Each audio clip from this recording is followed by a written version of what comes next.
ध्रुवन्ते राजा वरुणो ध्रुवं देवो बृहस्पतिः ध्रुवन्त इंद्रश्चाग्निश्च राष्ट्रं धारयतां ध्रुवम्। जय बोलो रामचंद्र भगवान की जय, सीता माता को लक्ष्मण स्वामी की जय। ध्रुवन्ते राजा वरुणो ध्रुवं देवो बृहस्पतिः ध्रुवन्त इंद्रश्चाग्निश्च राष्ट्रं धारयतां ध्रुवम्। अयो रामचंद्र भगवान की जय, सीता महालक्ष्मी की जय, लक्ष्मण स्वामी की पवन सुत हनुमान की भगवत रामानुजुल की जय।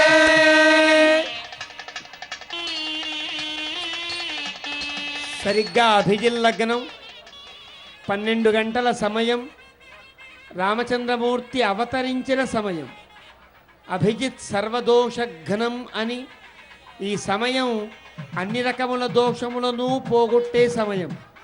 రామచంద్రమూర్తి ఆ సమయంలో అవతరించాడంటేనే అన్ని పాపములను తొలగించడానికి కదా ఆయన అవతరించాడు. రామచంద్రమూర్తి మన నుండి సకల పాపములను తొలగించడానికి వీలుగా ఏర్పడ్డ గొప్ప అవతారం. ఆయన పుట్టిన సమయము అట్లాంటిది, ఆయన అవతరించిన మాసం అట్లాంటిది, ఆయన అవతరించిన వారము బుధవారమే, ఈనాడు బుధవారమే. బుధవారమే ఆనాడు అవతరించినట్లుగా చెబుతున్నారు. విళంబినామ సంవత్సరంలో రామచంద్ర ప్రభువు చైత్ర శుద్ధ నవమి పునర్వసు నక్షత్ర కర్కాటక లగ్నమునందు అభిజిత్ లగ్నంలో పుట్టారు. ఆనాడు బుధవారం ఏర్పడింది. మళ్ళీ మన అదృష్టం ఈనాడు బుధవారం, రామానుజ సహస్రాబ్ది మహోత్సవం. ఈ సమయంలో రామచంద్ర ప్రభువు యొక్క ఈ కళ్యాణం మొత్తానికి ప్రాణనాడి లాంటి ఒక అద్భుతమైన సందర్భం ఈ శుభ సందర్భం అంటారు. ఆ శుభం జరిగింది ఇప్పుడు.